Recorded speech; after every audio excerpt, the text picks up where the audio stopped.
I guess I'll just call it Max White Presents. Max White, everyone. We're live, we're doing it. Max White Presents. I'm going to jump right into it. Very special guest today, all the way from Colorado. He moved. Floyd Johnson. How are you doing, Floyd? All is well. Dude, hell yeah. What's it like in Colorado? Sunny. Dude. People don't really, I didn't even realize how warm it is in Denver, especially in the wintertime. Yeah, they get like over 300 days of sunlight. I just know that from like climbing. It's a pretty nice place. Yeah, it is. You like it out there? I do. I kind of miss coming here from Brooklyn. Yeah. And originally, being from Cincinnati, I kind of miss diversity though. There's no diversity there. It's like the white people here, they cool, but Yeah. They're about it. Like the most diversity you're going to find there is like what trail running shoe they're wearing. That's about it though. What do you see in that? Subarus. What's that? Everyone has Subarus. Dude, they're so Subaru. It's like the Subaru commercial every block. What do you miss most about going from like Brooklyn to Denver? Like, are you just diversity? Is there still good art out there? Art, nightlife. I'm not really too big into nightlife these days, but feels like I haven't danced in forever. Dude. I think New York, it had those gyms in Brooklyn where you go to Bushwick. Remember just going to this one spot called the Mood Ring. Yeah. It was just like carved out in this middle of nowhere in Brooklyn. Yeah, the last time you came to or last time you did the episode or the podcast, I think you and I went out to some weird shit in Bushwick. That's just it's gone now. Like it's New York City is like Iowa. Like everything closes at 10. Now it's 11 p.m. Like it's way different. It's coming back. I hope so, man. Rents are dumping. Like it is weird here. I want it to come back. I'm an optimist, but so rents are going down. Down, yeah, huge. I know a lot of people that are getting one bedrooms for $1,500 in the East Village. Like over 3 people, which is a lot for New York, city styles. What's it doing in Denver? Was still crazy boomtown? Yeah, it's still going up. Homeless is actually getting worse. And this is one thing that's so weird. I talk to people about this all the time is that you don't see homeless people in New York. Like you can walk down the street, you don't see people like hanging out with tents. Yeah, like the tent city thing, for sure. You don't see it here at all in New York. And here in Denver, what supposedly is because marijuana became legalized. That's such a cop fucking response. I know. Since marijuana has came legalized, it's a gateway drug, guys. Yeah, the cost of living is going to go up by 50%. Jesus. Yeah, I know some yuppies out there that are friends of mine that have bought like some insane houses. And I went to visit them a couple years ago. And when I was on their block, I was like, I skated here before. And it was like, I think it's like Capitol Hill or something. What's that area called? Capitol something where that's it's really richy now. And it used to be pretty shitty. So what made you originally go? Well, first we'll talk about this, like, cause I don't know what box to put you in, nor do you deserve to be in a box. But I associate you with art. We had met through mutual friends in Cincinnati, and then you had done Ohio Against the World, which is this clothing line. And beyond a clothing line, it's like a movement. And I would say the peak of that, well, you have your own peak in your business, but for me, it was when Rihanna was wearing your shit. No, I love that time. Dude. That's when I was getting like lawsuits or cease and desist letters from our mess. Yeah, it's the best shit. I was scrapping way too hard. Oh. Let's go fucking right into that cease and desist bullshit because so you get the Hermes cease and desist, but then Zara directly rips off your plus taxes shit. Oh yeah. You know what, man? Being in business, it's no such thing as failure in business. It's just feedback. So I didn't have any formal training or education in business besides doing like marketing at a community college. And you have so many new experiences that you have to figure out how to put the fire out. Mm-hmm.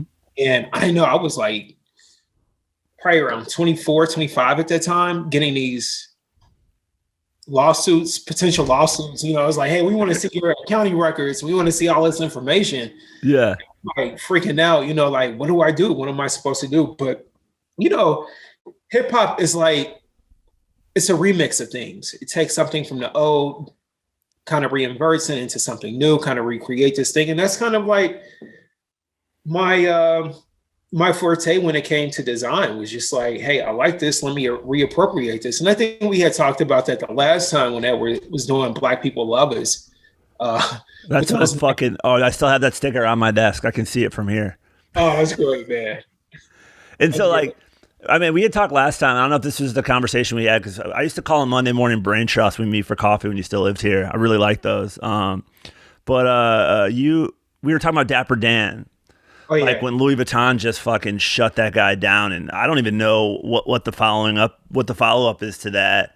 It reminds me a lot of like the systemic racism, and then like remember when Cristal said like we don't want black people, Yeah. and then Jay-Z just deaded it, and like yeah, and then the same thing, but now Louis Vuitton is like they're fucking around skateboarding. Like it's just a weird thing where it's like we will destroy your business until it becomes profitable enough for us to exploit. Exactly. Yeah.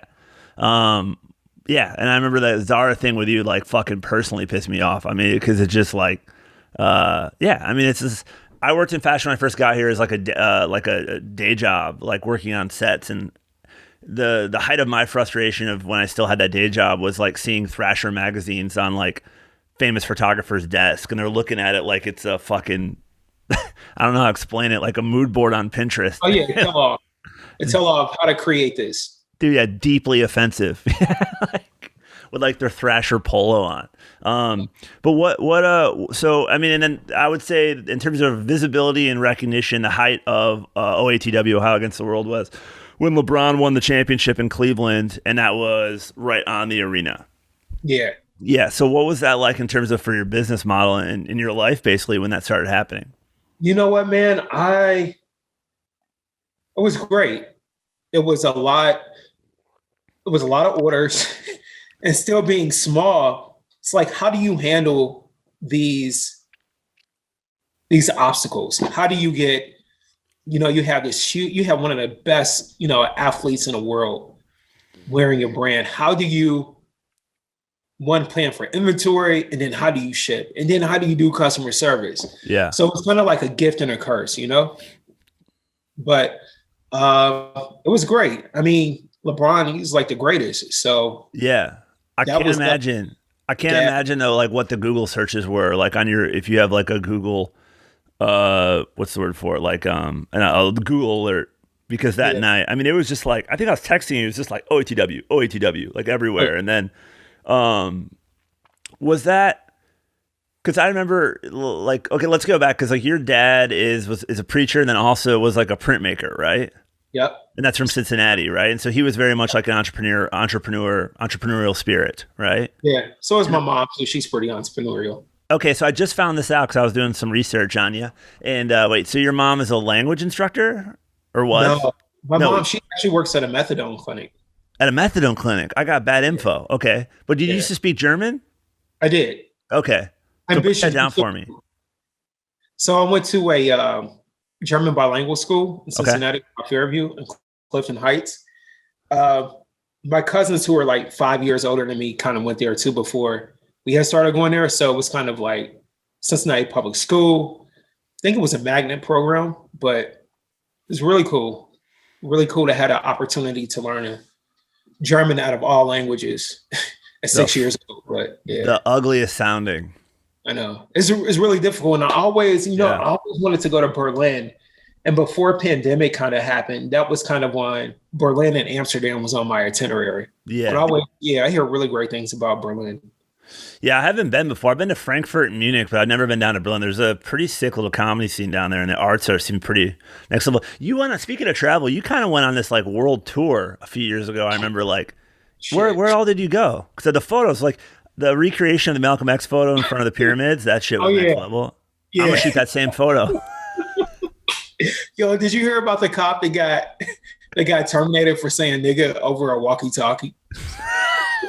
A black cop.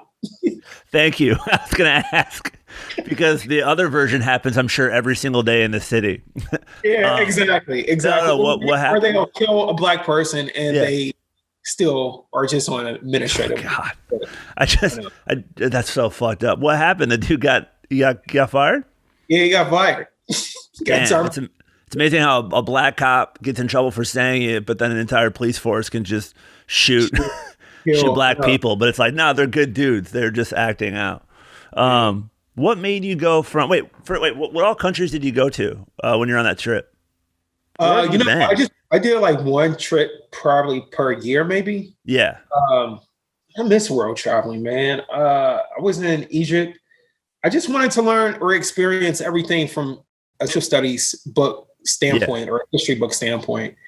So I just kind of was like on this kind of like, I think I've always been on this journey of trying to understand who we are as people, kind of like an anthropology sort of esque travel experience. Just understand like different cultures, different people, and see how people are living on the opposite side of the playground that I'm on. Yeah. And not to take away from any place or anywhere to say any place is better or worse, but I'm glad that I live in America. Yeah. Yeah. I think what about, I just remember traveling. We both traveled extensively. I remember there was an excitement earlier in the 2000s when I was traveling, particularly during the Obama years. Like I was in China a bunch during that. I was all over the world. And this excitement about like cutting edge, and it was so cool. And then now coming back, the first time I gigged in London was 2 days after Trump was elected. And then I've been back, I don't even know how many times when he was in the office. Yeah. And it wasn't even like I didn't get that too many people being mad about it. It was more like, sorry, dude. Like it was like this like different type of like, I don't know how to explain it. It was like they felt bad that your brother died in a car accident. Right. Yeah. Kind of.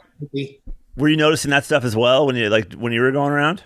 I think I was in Hong Kong at that time. Okay. North Japan. I think I was in Japan at that time. And I remember going to a magazine shop because they have some of the best magazines and like fashion magazines in Japan. And I was just going there to a shop. I remember it's about a huge Godzilla, like that huge Godzilla statue or whatnot. And I would just remember seeing the covers of like illustration of Trump. I can't read Japanese, so I didn't know what exactly it was saying. Yeah. Not read Japanese, so I didn't really feel any, besides seeing those kind of like that imagery on magazines, I kind of didn't really give two fucks about who the president was. Yeah. To be honest. It's funny to like nowadays, at least in Brooklyn, to resort back to that. Like I'm not getting fried with a million tweets or did you see what he did type thing. Like it's become almost boring again. I know. And you just kind of don't even think about it. It's a nice feeling. It really is. He was entertaining. Yeah, man. Like it was just weird to see like when reality TV wins. That was the scariest part for me. Like, cause I don't like reality TV, and I'm not saying I'm not smart either, but like, I know that when I watch it, I'm fucking dumber an hour later. And now you got 4 years of that shit. What made you go from Brooklyn to Denver? Just you wanted to be around more white people? I think so. Yeah, you felt too. You know what? I always wanted to live out west. Yeah. And I think California was just like kind of a place that I visited a lot. It was super expensive. And it was just kind of like a typical place that people want to move to when they want to go out west. Don't get me wrong, it's super beautiful. But I went to see my niece be born. My sister gave birth to my niece in Atlanta. My sister and brother-in-law gave birth to my niece in Atlanta. So I had went from Brooklyn to Atlanta. And from Atlanta, I had went to Texas to go to Marfa. So I stayed down in the desert down there probably for like 2 weeks, maybe. Mm-hmm. And then from there, I was like, damn, I need some weed. So what it always comes down to. Where can I find? I'm looking at a map. It's like, yo, where can I find weed at? And I drove north to like Albuquerque. And keep in mind, I don't watch Breaking Bad at all when it first came. I was just like thinking about like hot air balloons, like mountains, beautiful sunsets, you know what I mean? Not meth, which is all there is. Yeah, I was like, oh wait, this is like zombie land. Yeah, dude. It's amazing how like meth can make a mountain range disappear in the foreground. Like you're like, So what happened when you got to New Mexico? I've been looking at Santa Fe, man. Like I like to fantasize and delude myself to be delusional in that I can just like, oh, I'm gonna move to Santa Fe for a few months. Like, I think that's what I was, delusional pretty much. But yeah. I got there and went to Santa Fe, beautiful place, just super small, you know? Yeah. So I just stayed at like some Airbnb hostels probably for a week. I was like, yeah, this isn't the space. It's just so much of potential down there. Dude, the cost of living is significantly less than, Denver or California or Phoenix. It's just so much of potential that I can't see. I think it's one of the poorest states. New Mexico is. It wouldn't surprise me just based on alone of the indigenous population. Oh, yeah. Like the fucking reservations are massive. They're not as big as the ones in South Dakota, but like it's still a lot of poverty out there. Yeah. So from there, I came up to Denver. I seen Denver was probably like 5 hours north of where I was at. So I came up and stayed at this 420 Airbnb, which was like it was a real cool experience because it was obviously, kids from all over the place, people from, not even kids, just people from all over the place. Yeah. Like people come to shows to go to the Grateful Dead concert. I think that's the time that I came in July. Yeah. I think it was white kids with dreads. More so 60-year-olds. Oh, okay. 60-year-olds with tie-dye. They get a pass. All right. They're like actual hippies get a pass. Not that I matter. But fucking young kids with dreads, I want to light them on fire. Surprisingly, I don't see too many dreads here. Wow. I know. But I don't shocking. That was my next question. I'm fucking. I don't go to Boulder, though. So. Wait, what's that? Say I don't go to Boulder too much. Yeah, so I bet that one. Maybe where it can be. Rife with it. So what was it like Denver-wise when you first pulled into town on that weed search? When I first pulled into town, I was like, and this is when I smoked a lot of weed. Yeah. I was like, weed's here. Let me go and get an ounce. Let me figure out what I'm going to do. So my idea was, because I was taking these hacker classes in Harlem, a guy from Vice magazine who was interviewed for Vice. It was about data security, data privacy. Mm-hmm. So I was really getting interested into cybersecurity. So my goal was to, get into community college here, take some classes for coding, and get into cybersecurity track and field. And I got here, what was that? About in July, and just stayed. I was like, something is. I think we had talked about this too before. It was just like 2020. The year is approaching. I just always felt like something was uneasy about it in itself. I knew I didn't want to kind of be in New York anymore. It was just like way too compact and congested. So I never been out west and never experienced, outdoor lifestyle. Mm-hmm. And when I got here, I just seen people in great shape. You don't really see that much obesity here compared to the Midwest. Yeah.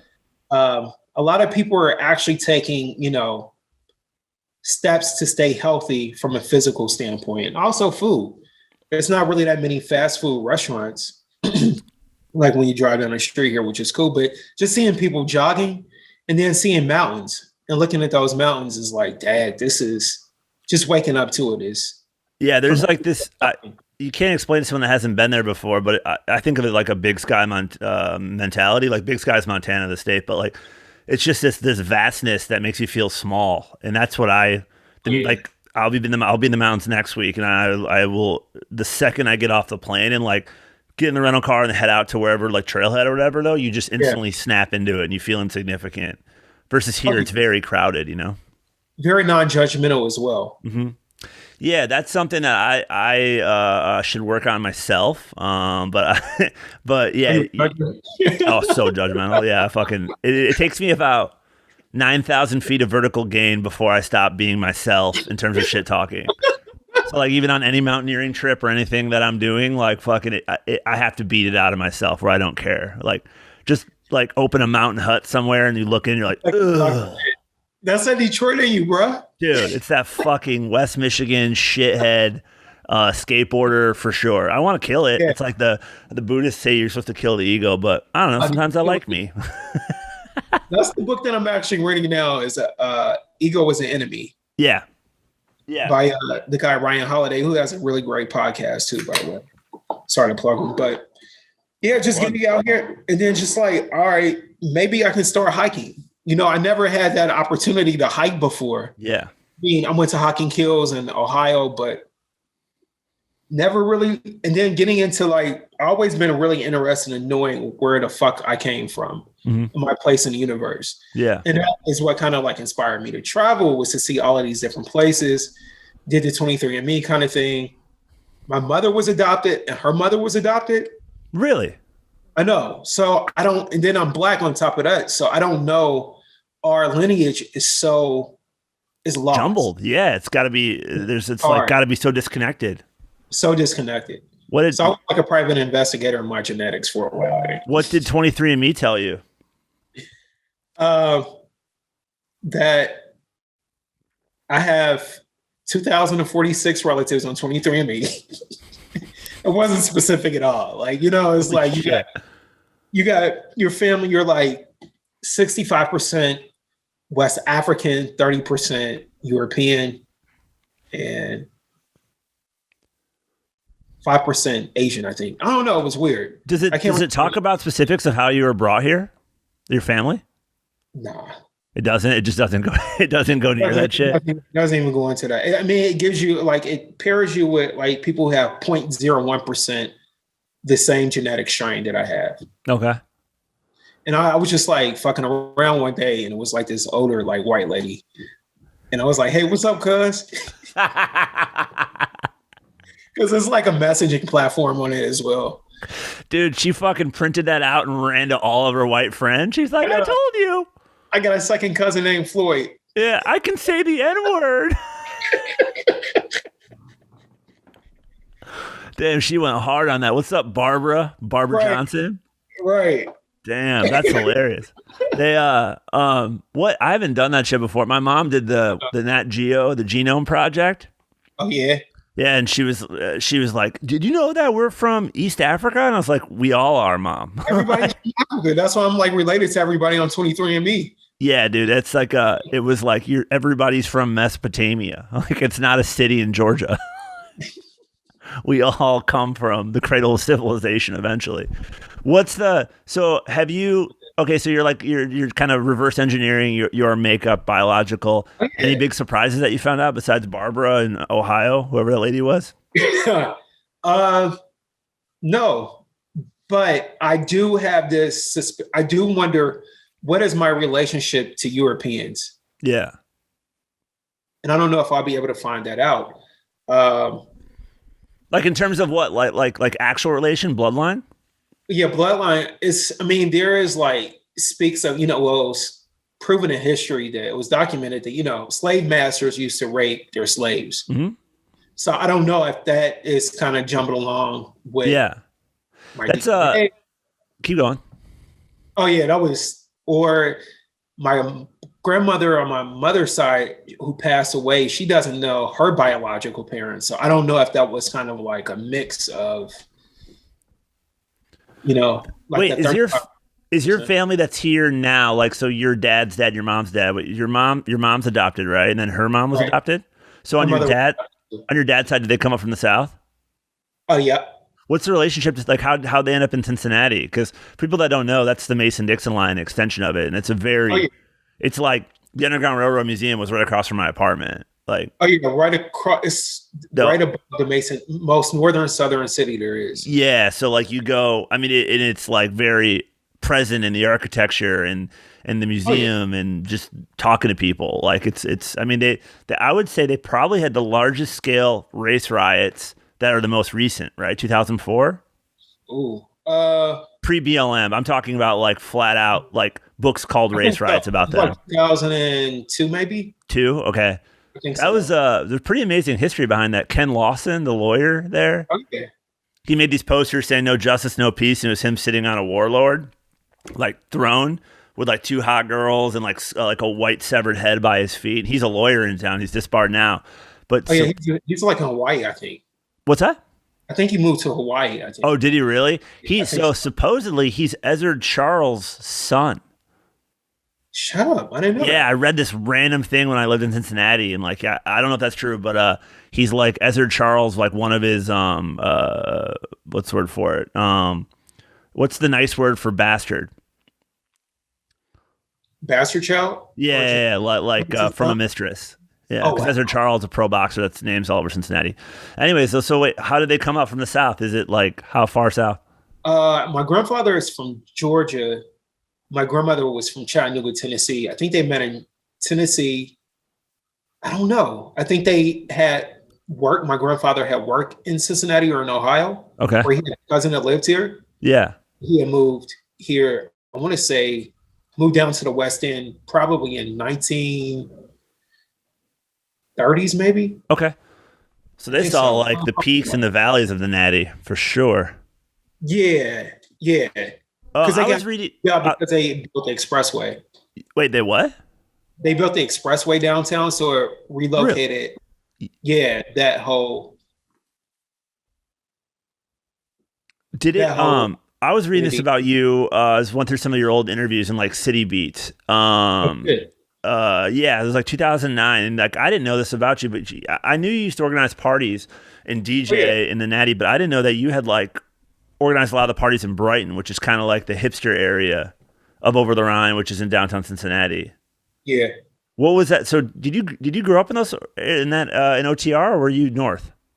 I grew up in Mount Auburn, so Mount Auburn was just like Yeah, north gotcha. of right downtown. Okay. Yeah. Have you been back recently to Cincinnati? Yeah, I actually went back about a week ago for a friend's funeral. Oh wow. Okay. Yeah. I'm Yeah, I sorry to only hear your loss. yeah. Yeah, it was tough to get over. Yeah. Yeah, it was just out What? here in Colorado a couple months ago, or January, I think it was. What what's Cincinnati like now? I haven't been in years. It was COVID when I had went, Hmm. and I wasn't really too social. I was just there to go to a funeral and fly Yeah. back to Colorado. Uh, but I hear good things. I hear good things that things are happening there.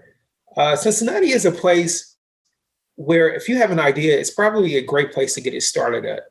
It's the cost of living there is kind of less expensive than other places in its area. Um, it has a good demographic. It's not as diverse as probably a New York or a California is, but it still has, a pretty good, I think it has pretty good potential.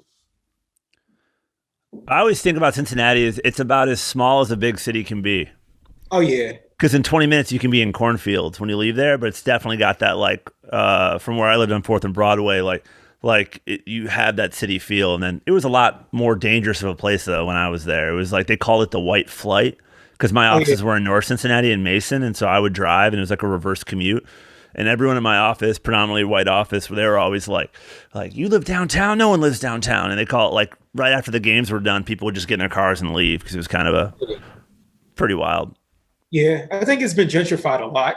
Yeah, right when I was leaving, it seemed to be like just starting. I know Over the Rhine was cool, but now from what I've seen is like it looks like 12th and Vine. I saw like some photos of some real estate there, and I was like, Yeah. holy shit! Like, Yeah, it's getting expensive there. is it really? Oh yeah. Would you are you now? You're in Denver now. How long you been out west? Ooh, 3 years. I know. Think I didn't you're, really like to stay here this long. you think you're gonna go back east? I wouldn't be opposed to it. Yeah, I wouldn't be opposed to it. Um, when you travel for a while, it feels good to get your own spot and get your own bed. yeah, You know what I mean? for sure. And maybe I just kind of like fell in love with just being comfortable for a second, but Yeah, I just kind of like being on the road, traveling, sleeping back of trucks. You know what I mean? In back of yeah. your rental car. Oh man, that's my tip. I'm on that hard this last Oh yeah, year. I love that's it. how you gotta do it, man. You gotta rough it. Dude, it's like it's so when you get dialed. It's funny because like all these mountaineering trips and like me getting back in the mountains and climbing and everything. Like I look forward to the time in the rental car, like the rental van. Like I was just in California 2 weeks ago, and it's funny because it's like being hypocritical traveling right now. But I'm out there like for guiding schools and doing my medical courses, and then Nice. but it's weird because I don't see anybody like other than people I'm in class with. Like I live in a rental car. Like the only people I'm interacting with are like people at the gas station, and in a lot of those places they pump gas for you. So it's like I'm in a lot less contact when I'm in my minivan than I am in Brooklyn, New York. Like it's a weird thing to see, and I really love that part of seeing out west and like the grandeur from roughing it in a minivan. Like you just get, it's addicting.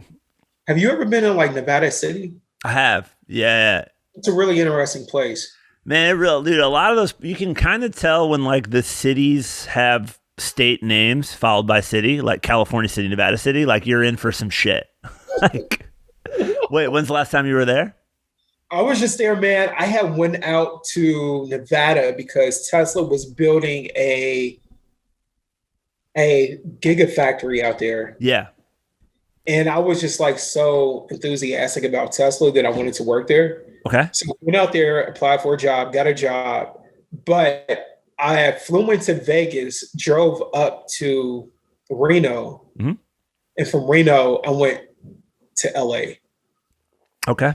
But I had a buddy, I had posted something like, hey, I'm driving through Reno on IG back in the day. He was like, hey, man, you should come to Nevada City. And I didn't realize like it was in the middle of nowhere. Yeah. It was like going mountains, you know? I was just there in January. I was doing classes in Lake Tahoe. Oh, yeah. I was staying in Reno, like just car camping in Reno. Then we went for like a multi-day backcountry trip skiing. Yeah. And dude, Nevada is like, and you know, driving from Vegas to Reno, you're going right by Nellis Air Force Base. That's Area 51. Shut. I got pulled over. What'd they say?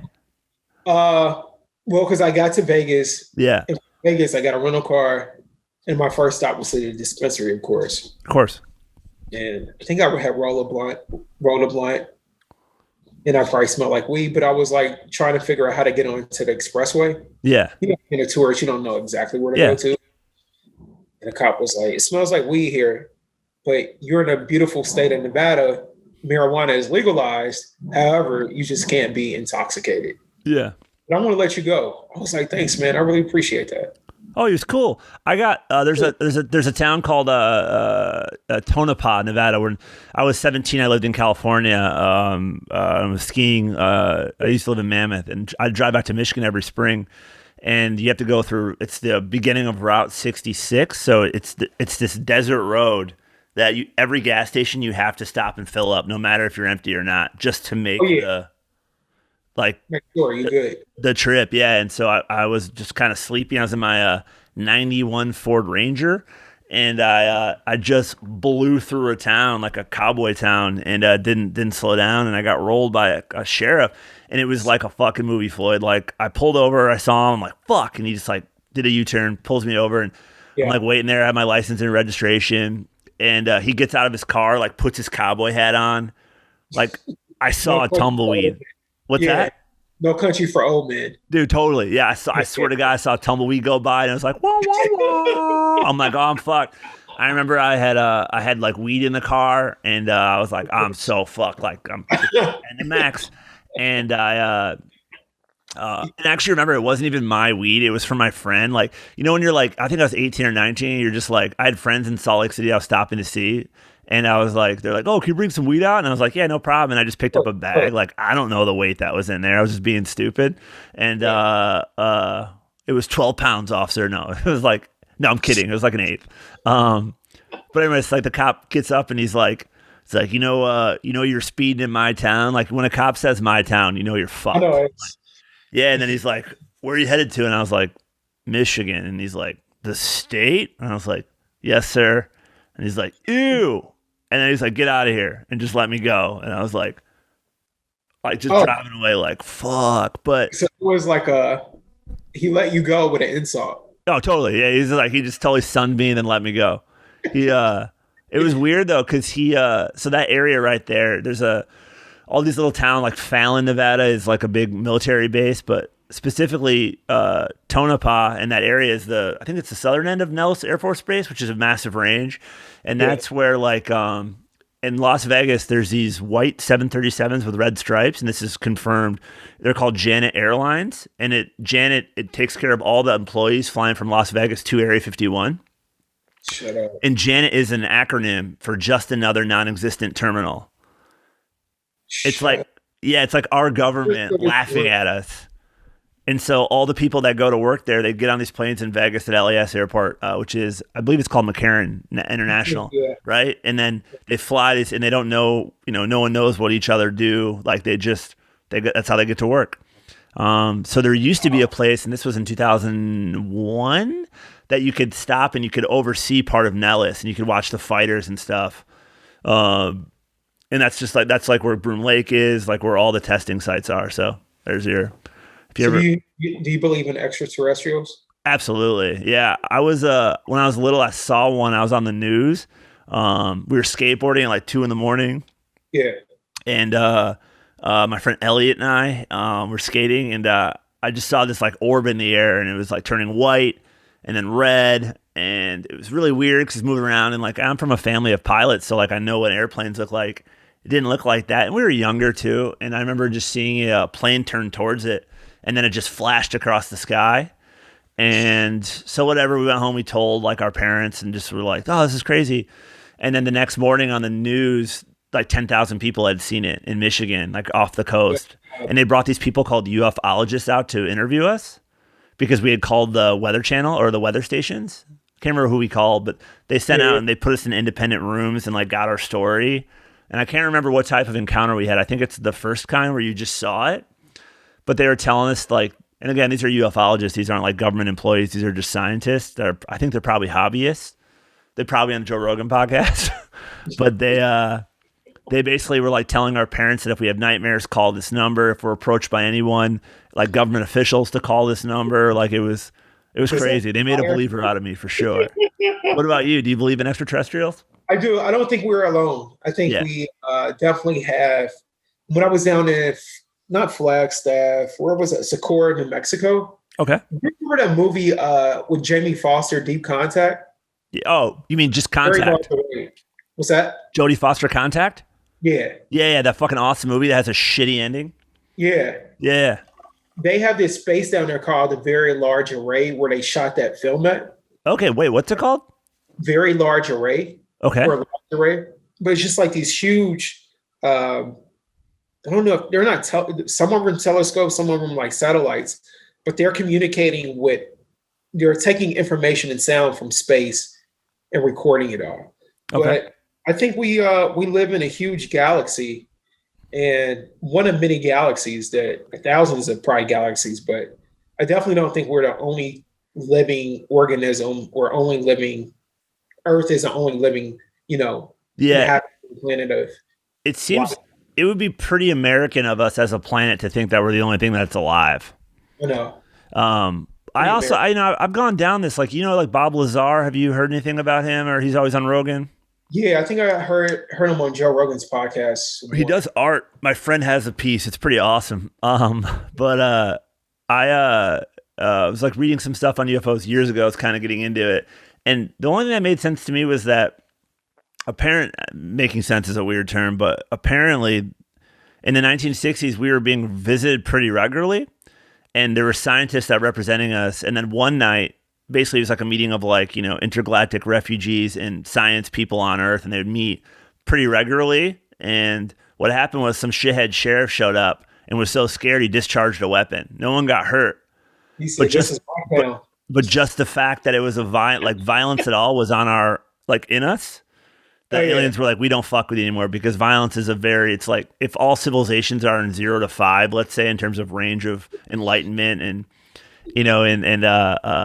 reason, like just being violent at all means you're like fucking an insect. So we don't fuck with you anymore. That made sense to me. Damn. That's like that movie Arrival. Totally. Yeah. 100%. Yeah. I just watched that on the plane, actually. That movie fucking goes. Yeah, that's a really good movie. What do you think they look like? You think they're like humanoid or what? I don't know. I haven't had any premonition or any revelations of what they look like. Yeah. But what's up with the anal probe, dude? You ever seen that movie? What's it? Fire in the Sky? No, it wasn't just like people. And it's based on that. The guy's doing interviews now. He wrote a book, but he basically was like, he was kidnapped and taken and tested on and then brought back, supposedly. And they made a movie about it, and he got his fucking asshole hammered. Supposedly aliens fuck better in Sedona. Why? I was in Sedona, and that's what... Some bartender was trying to fuck you. She's like, aliens fuck better in Sedona, Floyd. Damn. Alien dick in Sedona. That's very Sedona. Yo, So for that's real just though, crazy, bro. middle of the night, just this alien appears. You fucking? Come on, a little bit. The tip. Uh, Why not? That's racist. I know. Yeah, I don't. Yeah, I don't. You know what? I don't know what aliens would look like. You know, looking at. I always been into like nature too, like or animals. And Yeah. like this morning, I was watching. This is weird when because I have to eat so much of food now because I'm trying to Yeah. gain muscle mass. Like I watch like lions and hippos eat on YouTube. You just seeing like. Like I want this energy. I want to adopt this spirit, but Yeah. I just looking like at the animal kingdom, man, and what deep sea is like is I don't know. I don't know if my imagination is even stretched to that limit of even understanding what something could look like that is an alien that is not human. Because it's so much a variety of things that we don't even know what Yeah. they look Like all the uncovered species in the deep ocean and even in the Amazon. Yeah, I heard what's his name? Who is the black guy who's like a scientist? Super Neil deGrasse smart. Tyson. Neil deGrasse Tyson. He was saying that we live in a galaxy of ignorance. Oh, We 100. we don't know anything. Yeah. But he also too doesn't believe in aliens because there's no scientific proof. Yeah. I like that man, it's a weird one to think though. Like, it'd be an awful waste of space if there wasn't. I know. It would be mind blowing though if you saw one. Like, also, this is something I always talk about too. Now, I've talked about this on stage and the shit has never worked, but why is it always the hillbillies that want to see fucking aliens? Like, these people won't let their daughters date a black guy, but they think they can meet fucking Mork from Ork. Like, they're going to be our representation. Why? Like, just tell us, man. We can take the truth. I mean, but like, you know what happens? You know what happens when you don't show them aliens? They fucking storm the Capitol. That's what happens. What did you think about that? Were you in New York when that happened? No, dude. I was on a mountaintop in Lake Tahoe in the backcountry, and my phone was off, and I was with a couple guides and some other people in the class. We're on a fucking ridge. No, I'm not kidding. There's 60-mile-an-hour winds. It's like blizzard conditions, high avalanche danger. Oh yeah. I'm fucking gripped. And one of the guys is like, yo, anyone want a reality check? And I was like, what? Like, what? Like, is the corners going to go? Like, I'm looking around and he's like, I just turned my phone on and the Capitol got stormed. And I was like, that's the last thing I want to fucking hear when I'm 4,000 feet above my car. Like, I know, sea level, yeah, elevated. it was crazy. Like, and I got back to my car, my rental car, and turned my phone on. It was just like, where were you at for that, Denver? Yeah, I was in Denver, yeah. I don't know, man. It was. Do you realize a fucking Confederate flag went into our capital and that never even happened during the Civil War? I know. That's so. Their history is fucking bunch of pussies. I fucking hate them. Just what it made, like what it made us now of like any progression, how far back that took us. Also, it made a liar out of me because we were just in DC doing shows in November, and I was with my friend Daniel, who's from Norway, and we were walking around the Capitol, and we were talking. I'm like, damn, I bet if you put like 1 foot on that grass, you'd get arrested. How wrong I was. Oh yeah. Oh no. Yeah. Apparently, if you're white, you can just walk up there and just fucking take it. So it was a letdown. What do you think about that shit? It was America. It was very American. Very much was. Have you been following any of the court cases? Like the people, like the dude that put his boot up on Nancy Pelosi. Yeah, and now he's saying it's not fair because he's still in jail. Oh, is he? Yeah, he's like yesterday. He like had an outburst in court. He's like, it's not fair. Everybody else is getting out. It's like, yeah, they got money, idiot. Damn, dude. And then it's perfect, bro. Well, yeah, fucking. It's so weird. I mean, it just. I fucking love how fucking. It just shows the hypocrisy in the Blue Lives Matter movement, how it's complete bullshit. Yeah. They don't give a fuck about cops. Like, they crushed a cop to death. Like, it's fucking crazy. And they're like, yeah, it's fucking. All of these movements, you know, even like this Black Lives Matter movement, I never understood what it meant. Okay. To be honest, like Black Lives, who are we telling this to? You know, like who are we saying that our lives matter to because I'm Black? Is it to white people? Is it to Asian people? Like, what is it? What is the purpose of this organization? Where is the money even going to? And I That's a think good. Yeah, because there's different branches and it's separated, right? There's like who started it, BLM, and then there's like a business side of it too, or is there's? I don't know. I never been to a march or a protest, but Yeah, I've seen get him here. I've been through them. It's what I don't get is I get it, but what's frustrating is people like Kaepernick, like fucking literally throwing away their entire life just too early. And now Nike has fucking equality on their fields, but they don't want to talk about that shit. Like Cap's not mentioned in any of these documentaries. I know the equality piece for Nike is so interesting. Yeah, what do you think? Because you're someone that's like made some fucking awesome bootleg shit with Nike, allegedly, for lawyers listening. But like, what do you see in that kind of equality stance and angle that Nike seems to be running in?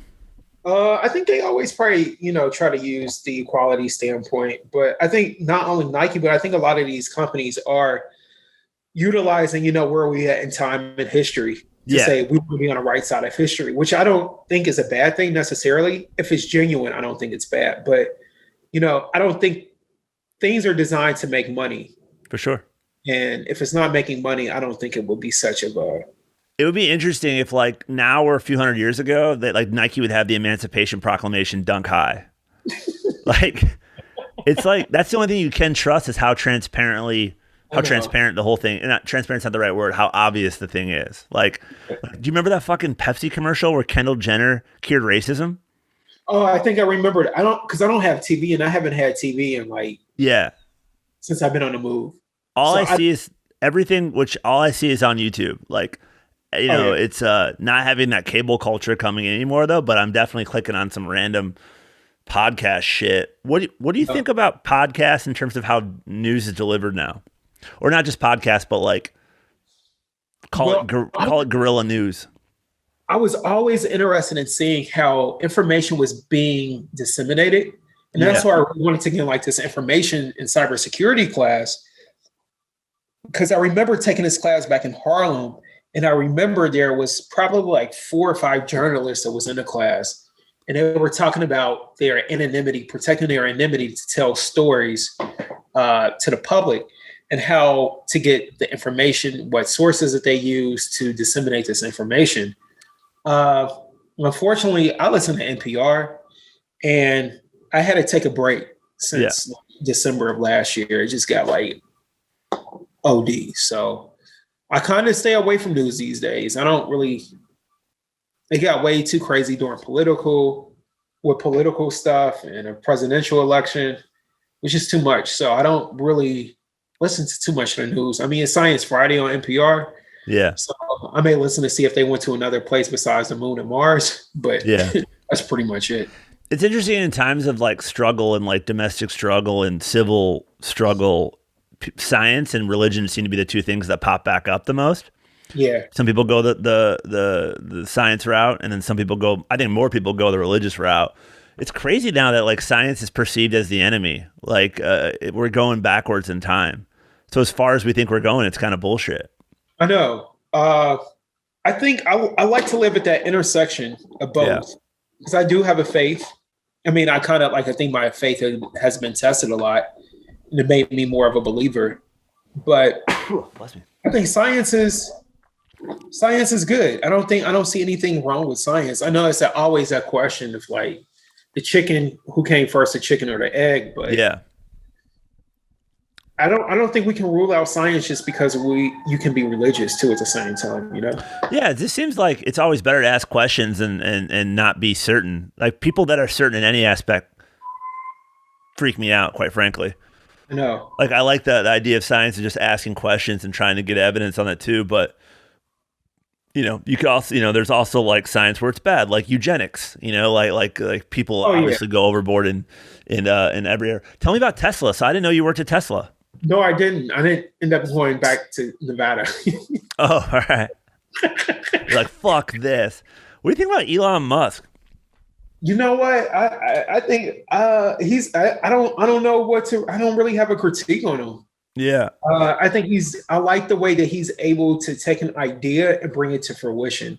Right. No matter how outlandish it is. Like I think he was building an underground tunnel in California Yep. And they spent probably like $1 billion on it. He was like, all right, we can't do this anymore. It's too expensive. Yeah, the But Boring Company. Cool name. yeah, but I mean, I think he's great at what he does. I don't know. I get kind of noited out by the power that these companies start to obtain. And what does that do to the general public? What influence do they have in, politics? Yeah, it's interesting to see. Like, the parts about Elon Musk that I like are the human parts. Like, remember when those miners in Thailand were stuck in a cave and he took a boat out, raft out. Yeah, or he wrote a whole thing up on napkin, but then this like master diver dude said that Elon doesn't know what he's talking about, and Elon Musk tweeted, "Whatever, you're a pedophile." And like went off on him, and I was like, that's fucking awesome. I love that he's human. Because Elon Musk just seems like a dickhead, like Iron Man style dickhead, just like, probably driven by like curiosity and insecurity, versus Zuckerberg is like everything that makes a fucking evil character in a movie. Like, he starts with this idea of wanting to connect everybody, and now that people are pushing back, he's like, what's your fucking problem? I just want to connect. And he's kind of like, he only wears the same clothes every day. Oh yeah. It's fucking weird. Like, there's something there that's very off to me. Yeah, cause I guess maybe because you have two different type of personalities. Mm-hmm. You got Elon Musk, who's kind of like you said, kind of curious, kind of upfront with what he says, but you have Zuckerberg, who's just kind of like, he tries to give this image or portray this certain kind of image. You don't know exactly what he's trying to do. He's trying to see it's for the greater good, but. And like watching him when he was testifying in the Senate, and he was trying to explain how like ad revenue works to a bunch of like old senators was amazing. like those senators are probably the same people that copy and paste that thing on Facebook where it's like, I do not give consent for Facebook. Like ridiculous. I've been on Facebook in forever. What do you think about social media and where it's going? You're someone that you built a business.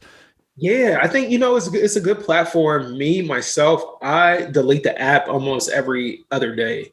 Facebook or Instagram? Instagram. Okay. Yeah, I try not to be on it. Yeah, that's smart. Yeah, but sometimes I have to check in because that's the way I communicate with people like you. Yeah. And other people, it's just like through messaging. So I like that, the idea that it is a platform. It gives people the opportunity to kind of like start businesses and all of that. But I don't know. I think there is reality and then there's that.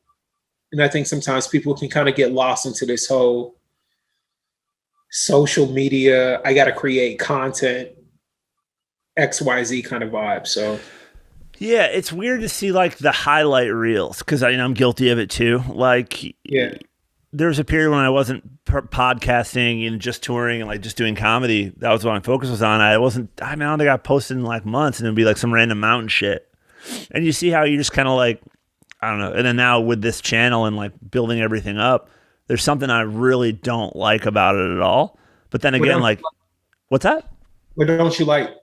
It's just this like, I'm just as guilty now of that hit that subscribe button stuff just because we want, like as much as I hate it, I used to be a baggage handler like that. That was a hard job. You know what I mean? Like in terms of like de-icing planes and loading bags in over 100-degree heat. Like, so every time I bitch about what I do now, I'm like, well, you could always do the other. And it's not dissuade.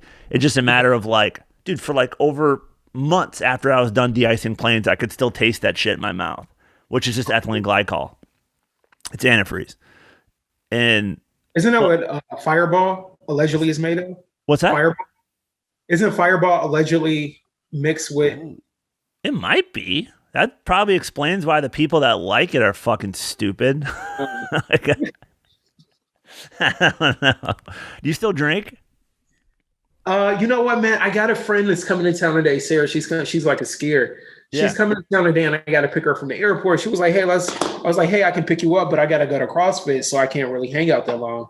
She was like, "Oh, I was want to see if you wanted to get a drink." And I was like, "I kind of don't really drink, but I'm kind of a lame, man. I mean, dude, I noticed that, and I always hit you up when I see stuff that like you're in the mountains now, and like fucking, we're gonna go climbing together without a doubt. I see you taking interest in like your body and like getting healthy and health and fucking getting jacked.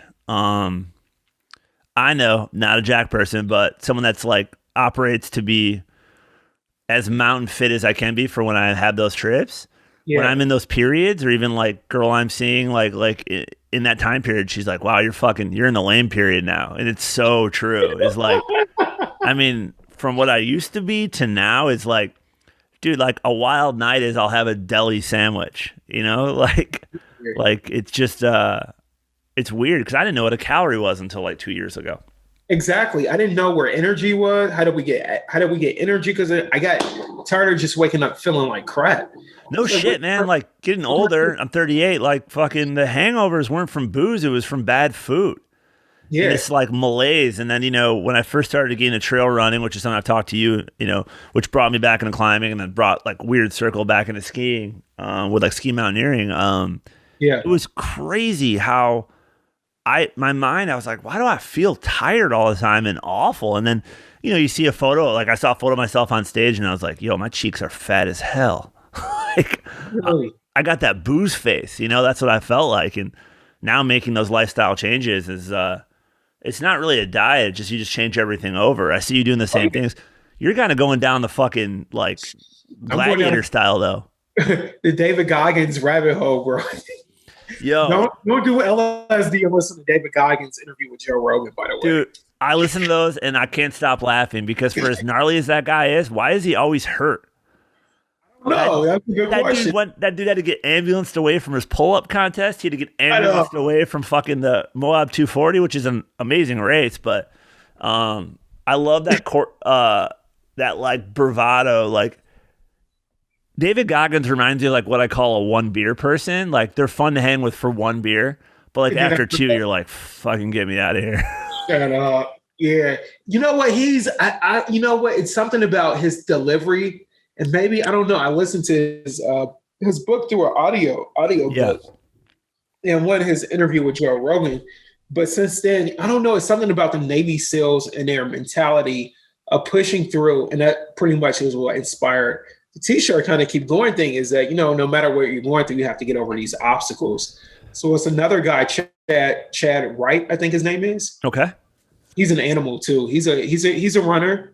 He was in the Navy SEALs, but he does like a lot of running marathons. So I for some reason I just listening to their stories and how they overcame things from personal life to professional life was definitely inspiring, to get out there. I like the Goggins story about when he was like, because he was in the Air Force before he was a SEAL. Yeah. He was working for like this, I read his book as well, but he was working for an exterminator. Yeah. And basically his nightly ritual was like go to 7-Eleven, get this like big gulp. He'd like watch his TV or like just be a piece of shit. Basically, that's when he got really big. And then when he, kind of got back into fitness and everything, like there is something that people can't buy it. You can't fucking rent it. To push past your level of comfort and go real dark, like a true suffer fest. I've hit it a few times. And this, again, this is super late in my life. This is relatively recently. You go to some dark places. Oh, yeah. And some high places. Like, and it's all, there's no substance other than sweat. Like, it's just in fear. It's addicting. I like how he conveys that message. Yeah, and you get that, your endorphins. Once you get those endorphins going, it becomes more addictive than sugar almost. Yeah, I would agree. And I was just talking about this too. I've been speaking with a exercise physiologist and a sports psychologist because I have this fear of heights that came out of nowhere. And like, I've been really working on chasing it down to get better at it and through like just minimal exposure, like climbing a little higher. And then, but now I'm, was paragliding last week, or 2 weeks ago. So it's like trying to get over this thing. And it was interesting talking to them about how like these limits are in our mind it's because we're getting older. Like it's the sense of mortality isn't fake. We're midlife basically. And so our mind is basically being like, don't do stuff that isn't safe on like a molecular level. And so it's interesting learning that about, and that's how I feel about fitness too, is like, I always saw those photos of myself and being like, damn, you don't look good. Like you just look kind of swollen. And I'm like, oh, I'm still young. And then you're like, you're not that young. Like people have heart attacks in their 40s. We can be delusional. Totally. What are you finding like that's so rewarding? What's most rewarding, I would say, about your like let's call it your journey to fitness? What do I find rewarding? How I feel. Yeah. Way better to work, communicate with, work with other people. I think before I was so isolated. Being an entrepreneur is very isolating. For sure. And now I'm doing like the self-development class too here in Colorado. It's something I picked up during the pandemic. Damn. But yeah, Wait. It's what's that? Break that down. What's self-development class? Oh, it's from a program called Cross Purpose. Okay. So they'll help you get certificates. And I was like, I just want to learn stuff, but I don't want to go into debt with going back to community college or finishing. Yeah. So the first 6 weeks, you start out with a program, like a self-development program, where you kind of like really self-analyze yourself. You look at yourself and you be blunt, who you are and where you at and where you want to get to. And at first I was doing training with a soccer coach for strength and conditioning. Okay. And she had gotten sick, I think back in January. And at the same time, I was doing a little bit of MMA training as well. I just knew some shit was going to pop off. I didn't know what it was or what degree it was, but I wanted to be in a position to defend myself. Yeah. And what's interesting though about that is that predicated upon what we're seeing in the news in terms of just like civil unrest? Oh yeah, for sure. Yeah. Everybody's like buying guns, it's like, You ain't got a gun. What are you going to do? And you got this thing called COVID that's happening. We don't know what the fuck is going on. So I kind of went into this dark space. I don't want to say it's dark, but maybe it was a space of like survival. I was really living in like survival mode. Yeah. And I knew that I needed to be able. It all kind of started when I went to my cousin's graduation in Tuskegee down in Alabama. And a speaker, she wasn't a valedictorian, but she was saying you exhibit strength by pulling yourself up or pushing yourself down. I think that's how the quote had went. And I realized like, I can't do pull-ups. Here I am, 32 years old, and I can't do a pull-up. What the fuck? Yeah. Like, am I actually utilizing my potential that I actually have as a person? Am I letting it go to waste? And I think that was kind of like the wake-up call to kind of figure out how I can improve this vessel that I live in and make it better. Yeah, it's like, I just know this for myself, and it feels like we started this journey in a pretty similar time frame. Like, but I remember the feeling of partying on Saturday nights here, and I've seen every side of 4 a.m. You know what I mean? Like, oh yeah, it's so fucking fun. Oh yeah. But this new side, it was just getting empty feeling, like kind of seeing the daylight, leaving a bar when it's daylight. Oh yeah. Spending money, and you're like, I got nothing. I mean, don't get me wrong, I love my friends and I love the experience and conversations that were had, but in terms of, it's ethereal. It's just gone, And then fast forward to like a year of training and running a lot, like just because I'm so blown out my body wise from skateboarding, but I've got no ACL on my right knee, but running 20 miles a week. But I remember this one jump off where it was like Saturday night, probably 1 a.m. I was running through Midtown Manhattan. Nice. And that look that people, when they're running, they look like that they're better than you because they're out running? Yeah. That's real. That's runner's high. Because I felt way better than anybody else in those clubs. Like ran by Tao. Yeah. You're not doing anything that I'm doing. Yeah. It's like, and it's, so that's how fucking Michigan I am. My runner's high is just judging other people. But that's some Tyson shit. Dude, for sure. Bad intentions. Yeah. Like that goes through my head. Like, yeah. It's also weird too, is because I see some of my friends now. The hardest part is not to be evangelical about it, at least for me, because I get DMs every day from my friends that are like skaters and stuff, like, "Yo, take me up a mountain." It's like, it's not. You can't just start there. Oh yeah, because you got the elevation that you got to deal with. Yeah, but it's also too like there's a mental fortitude that you have it because you've been kind of working on this process. But like, it's there's few sports air quote, where you can't call timeout. Surfing's one. Mountaineering is definitely one where you just kind of, I don't like this, and you put you put it down.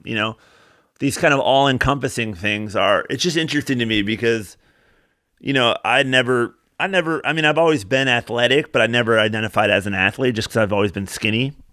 But I remember taking a mountaineering course when I was first interested in knowledge. This is like 3 years ago with a French guide in Whistler. And he was like, damn, you're fit. And I was like, this is like the nicest comment I ever had in my life. No, it makes you feel a little bit better, right? Yeah. And it wasn't because I looked a certain way. It was just because we were in the mountains moving with other people that couldn't keep up. And you're like, oh, this is something you can really work on in yourself. Yeah. My one of my goals, man, since I had gotten acclimated to elevation here, was to get back out to Japan and do Mount Fuji. Yeah. And eventually get out there to do Kilimanjaro. Yeah. Kilimanjaro is a hike. It's it would be cool. It's low technical, high fucking, aerobic because of the elevation wise. It's a good one. If you want to do this, which we can do it now because it is open for COVID, there's a mountain called Pico de Orizaba in Mexico. It's the third tallest mountain in North America. It's 19,000 feet. I was going to go in November and ski off it, but we could go down and do that if you want to. We could just climb it. Yeah, I'll be down for a good climb, man. Yeah, I see you kind of out there in the mountains. What have you noted about, this is something that I noticed about mountains in particular. When I come down from climbing or when I get back, I don't think about anything else. I'm just satisfied. Oh, yeah, I feel super accomplished. Yeah. And maybe it kind of is the same attribute that you get when you get a runner's high. Totally. Have you gotten a runner's high that they talk about in the magazines yet? Yeah, I get highs when I do CrossFit. Yeah? Yeah. What's that like? CrossFit. White people yelling at you. Imagine that. And then they charge you money for it. And then they then they get the Instagram photo look, black people come here too. No, the box that I go to is really, Denver is not the most diverse place. Yeah. But I am grateful. I heard Jeezy, they played this Jeezy mix. And I was like, thank God. Yeah. I heard this interview with Run the Jewels, and they were talking about, I guess, that Run the Jewels 3 album is the most commonly played in CrossFit gyms. And fucking Killer Mike is we don't fucking exercise, but thanks for the money. Dude, just the asshole in me thinks that when you're walking into your CrossFit gym, they're put on Jeezy. I listen to my headphones here a lot. Yeah. Just because it's I sometimes, before the pandemic, it was so many shows out here. You go to Rare Rocks.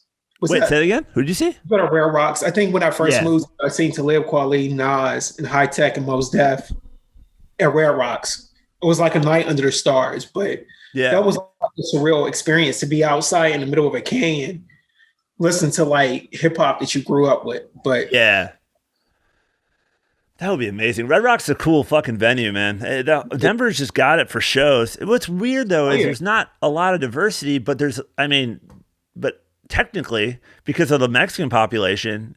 Oh yeah, population. But there's something about gentrifiers, and I'm one of them. But it's amazing how they have this ability to block out actual culture and make their own in a nice, safe area.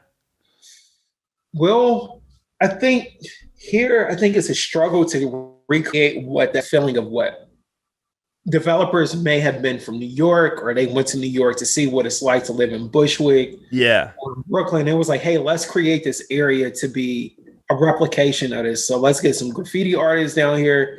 Let's do some tags. Let's get these buildings up. And then let's charge people $1,700 for a 1-bedroom apartment. For sure. So it's definitely a plan that I see replicated, but it doesn't feel official. Yeah, man, it's weird. I need to come in. I'm going to hang out with you there because my friends there love them to death, but it's a very different vibe. From me being a broke competitive skier, and we'd always have to go to Summit County, Dillon, Frisco, to compete when I was 18, 19, and 20. Dude, it was there was never girls. It was just a bunch of shithead ski kids. Oh, yeah. We'd go down the city and get food and go partying. But it was just very whitewashed ski culture. They call it après culture, that European ski vibes where it's white people too comfortable dancing on a deck. Yeah. that kind of like their arms are going a certain way. I'm Oh probably yeah. guilty of. Yeah. Yeah. Yeah. Yeah. I Um, I don't really go to nightclubs or go to clubs at all, so I don't yeah. because I kind of know what it is, and I kind of like this is not what I. The last concert that I went to here was to see Young Dolph, and that went up. How it was good. Oh yeah, They got, I mean, the weirdest thing about like Denver was before and after the weed, like when it came in, like just the switch in the amount of money coming in. oh Because yeah, all the tech companies and finance companies now are investing in weed companies. Like it's the new shit. yeah. Software sales is really big here too. Tech is getting really, really. A lot of people from San Francisco are moving here. Yeah, it's like Denver and Bend, Oregon. I was in Bend in January, early January, Yeah, and it was crazy. A lot of people from Silicon Valley have bought places up there, and yeah. like all the rents have skyrocketed, and the house price have shot up. What's your future like? We'll start wrapping up now. But The what future? immediate plans do you have right now? Is OHEW still always Yeah, present on I'm mind? about to get back into it, man. Getting some products up and getting the website redone and the social media back up, the platforms back up. And I didn't really realize was like how much people love love the brand until recently. It's kind of taking that step back and looking at things over and seeing how people responded to it was like, oh, I got family out there. I got a community out there still. Oh, So dude, yeah, I was like going through the posts today and like seeing, and it's definitely a huge following. And yeah. I like. There's something ethereal about the brand you've created in that it's not a t-shirt company. It never felt that way. You make t-shirts, Yeah. but it's this whole other thing of like, you remember like, I mean, do you remember you made it, but like the high fashion visors you were making? Yeah. Yeah. And also I remember you talking about like going to Canal Street and getting shit and then bringing it back. Oh yeah. I ran into Chloe 70. I Okay. was coming up to Broadway. I was catching a mega bus from downtown Cincinnati to Chinatown, New York, because Delta Airlines was so expensive because they had a hub at CBG Airport. Mhm. And it was used to be like $600 to get round trip tickets to New York. So I used to catch the Chinatown bus, risk my life to get some hats, and bring them back to Cincinnati, disassemble them, reassemble them, and ship them back out. So, Yeah. but I remember doing that one day, and I ran into Chloe 70 on Bleecker Street, I think it was. I was like, oh shit, it's Chloe. But I miss having those adventures. Yeah. And I've never felt it's a claustrophobic feeling. Being in LA a couple weeks ago, that felt more claustrophobic than New York to me, just because of cars. When you add cars to the pile, everyone's in a car and you're just kind of on top of each other. yeah, you had But mentioned it. that freedom is just kind of like those bumping encounters with people. You're like, oh, you just don't really see that anymore. So OAW, OATW. What else is this like? Are you still kind of exploring coding and the tech aspects? Yeah, I definitely want to continue to explore that. It's just kind of like finding the right program to get Yeah. into. But I'll probably stay in Denver. I said I want to stay here more than 5 years, and I already got to 3 years. And I don't know. Wherever the wind may blow, but I want to really be intentional. Like you said, we're getting older, not too Yeah. far from 40. So I kind of want to start getting like really intentional of what I want, designing that future as I'm designing myself. What does that look like? So I love maybe that. it's a family, I don't know, but Yeah. just kind of Uh, like just designing, the future. I asked this before when we did the episode last time, and this is how I always end the episodes. What advice would you have for anyone starting a business, be it graphics, be it any type of business at all, that you wish you would have known when you first started? Create a solid foundation by having a plan that you can follow when you get off track, knowing that you can do anything, you just can't do everything, having those right pillars for assistance to help you kind of manifest that plan, and knowing having some sort of knowledge of bookkeeping. I think that those are things that I'm kind of like really understanding the importance of now as I'm getting back into it. So right now I'm doing kind of like a bookkeeping certification through Yeah. QuickBooks. So it's a lot to manage when you start your own company, your own business. I was just kind of like coming from the standpoint, hey, I got this idea. I want to create something. Let me put it out there. People respond to it. It's good. But once that idea kind of like grows and grows legs, you have a new obstacle and a new mountain to look at and climb. And every morning I wake up, I go upstairs to my patio or my rooftop in our building here. And the good thing about Denver too is that the view of the mountains are not blocked by buildings and skyscrapers. So I look at these mountains and I kind of like use that as almost as a metaphor for life and also for business. And I say, hey, I got XYZ to do today. This is my mountain. This is my mountain. This is my mountain. And this is what I got to get over today. So taking advantage of knowing how to be open for improvement and feedback, I think is also too important thing in business. Dude, I can't think of anything more solid.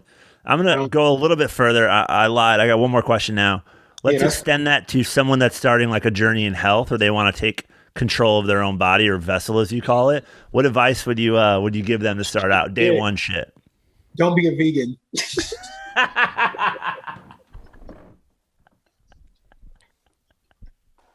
I forgot you used to be. I was like anorexic, man. I was like 130 pounds drinking fruit all day. It was like, why do I feel so weird? Now you're out here fucking stabbing elk. I do want to get into hunting, man. I was doing like some bow and arrow classes. Yeah. I was listening to the special on NPR on one Saturday morning. It was a podcast. I forgot what it was, but they did this interview. Midnight Gospel is another one of my favorite shows right now, but I love just like how the conversation goes. But it was this lady who was saying that she was like this top secret agent, but she wrote a list of everything that she wanted to execute and be good at it.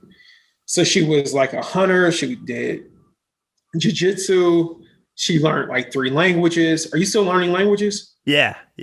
Let's go. Very shittily. But yeah, I still speak Spanish, and French is what I work on now. That's good, man. I'm drunk, my Spanish is fucking money. Yeah. No, but keep going. I like that. So she's working on all these things? Yeah, she worked on all of this stuff. And for me, that's kind of where when you cross that age of 30, you kind of start looking at life a little bit differently. Yeah. And I was like, I didn't understand what health was. So I kind of like got a trainer, start working out and understanding the food. The trainer didn't really explain to me the diet that I was on, but I was using a lot of starch for energy. Mm-hmm. And I think it caused like more inflammation until I switched over to the zone diet. Yeah. Which is mostly like protein, carbs, light carbs. But yeah, I know like just for me, like being fucking injured all over, broken so many bones, any type of starch or like legume is going to fuck me up. Like potatoes, like I can feel my knees swell. Yeah. That's how you know you're 38, son. You have a fucking potato and your knee hurts. It's crazy. I mean, it's like we're these like biochemical vessels that are like robots and machines. And if you don't really know how, you don't have any knowledge of yourself or how you respond to certain foods that you eat, it was really something that I was really interested in. I guess biohacking is a lane that I kind of like venture down. It's weird how we're so focused outward that we don't even have control of ourselves. That's what I learned for myself. But then like also like last week, it's our microbiome. We have like these small molecular things that are actually controlling our guts, which are like much controlling our minds and body. Yeah, like it's such a basic building block. I always think about this too of like goals I have in the future is like Himalayan climbs and moving up to ski mountaineering in that atmosphere. In like Pakistan, particularly Karakoram and then the India Kush area. Yeah. It would be nice to climb a mountain and not just smoke it. But I know. I'm thinking of like weed right now. It's like, I know, the Kush. that Cush Valley. But I didn't, talking to like some of my mentors in climbing now, these guys have all been to the, 8,000 meter peaks. And you got to leave a month just to get sick when you get there because the flora and fauna and the food just rips you apart. It kills you. It kills you. Yeah. And you're not going to be fucking living off Cliff Bars for 2.5 months. Like you can't be the fucking white girl, like fucking like, I'm not eating local. Like I'm going to be in it.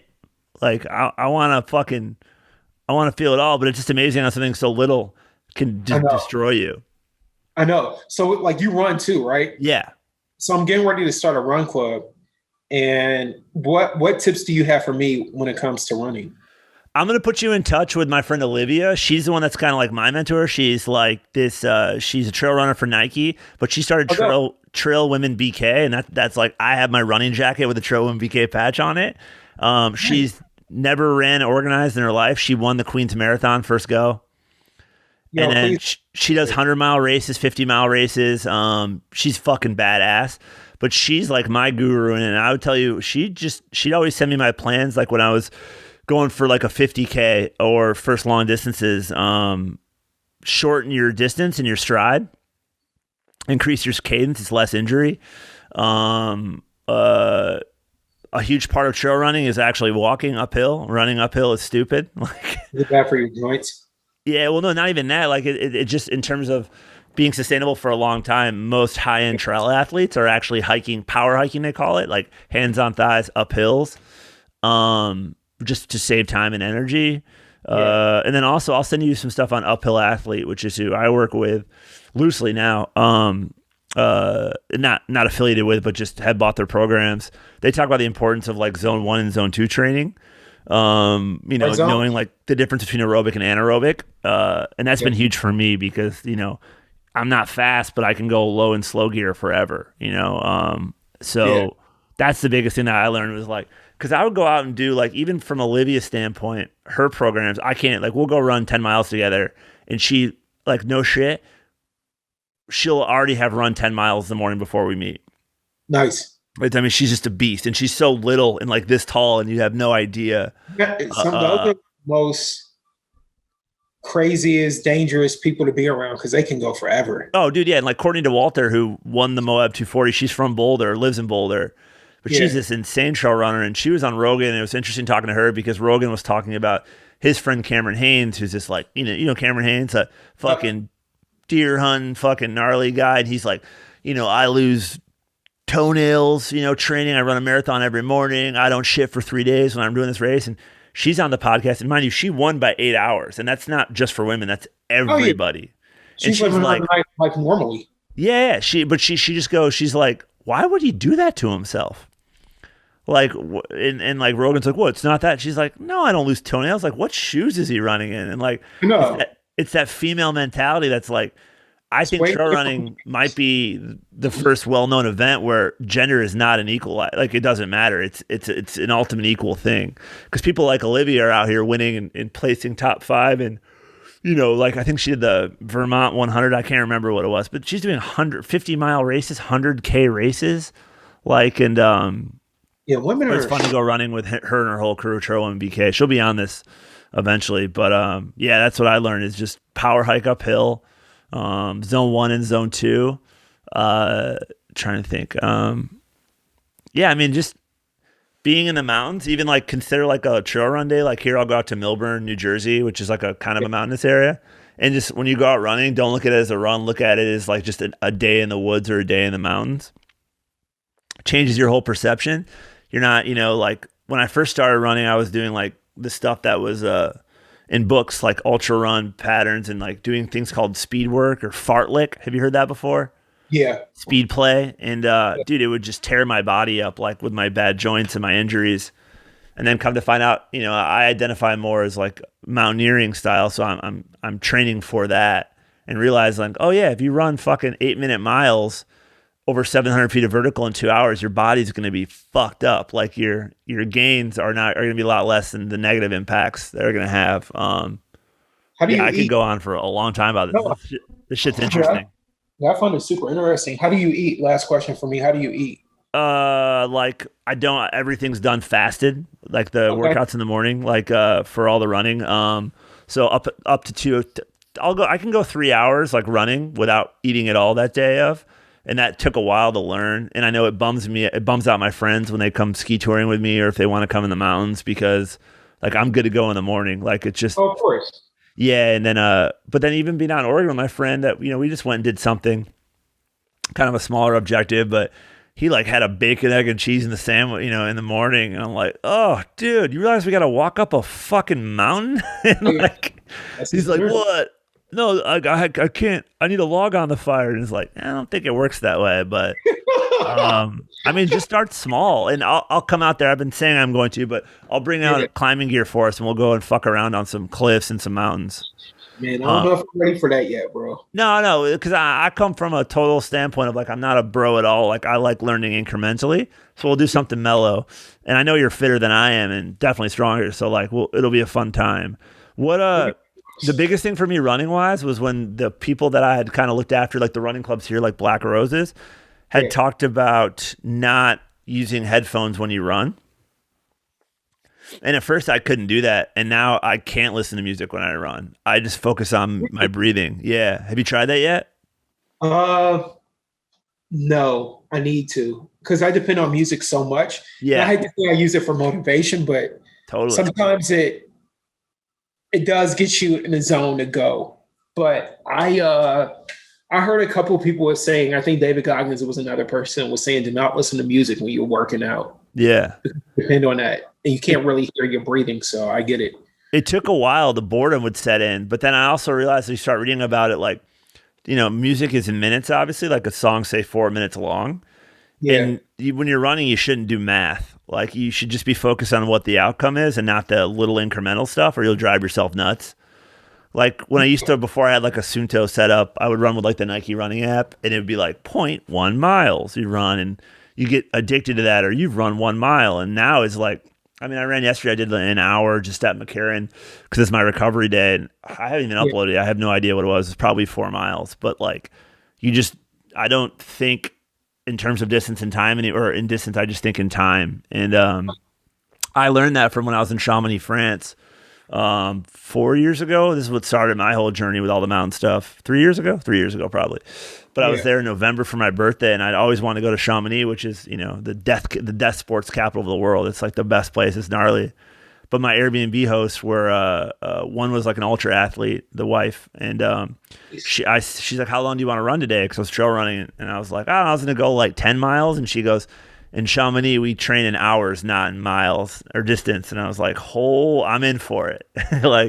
So I did a 6-hour day, and I ran from France to Switzerland.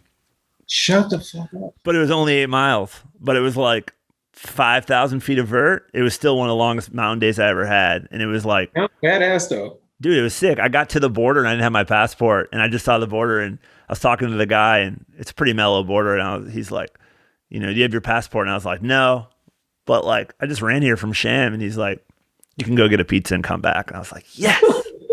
It was sick. Any final words, Floyd? I really enjoyed this, and I want to do this again. We got to follow back up. Yeah, I'm always available, man. Just let me know when you just keep going. Fuck yeah. I know. I want my flag. I'm going to hang it. It'll be in the studio. Send me your address. I will, definitely. Floyd, thank you so much for doing this today. And thanks to everyone for listening. You can follow Floyd. I'll put all of his Instagram and links in the bio, as well as updates with his product. Please follow Floyd. And thanks again, Floyd. Have a good day. Thanks, Max. Take it easy, bro. Appreciate it. I guess I'll just call it Max White Presents. Max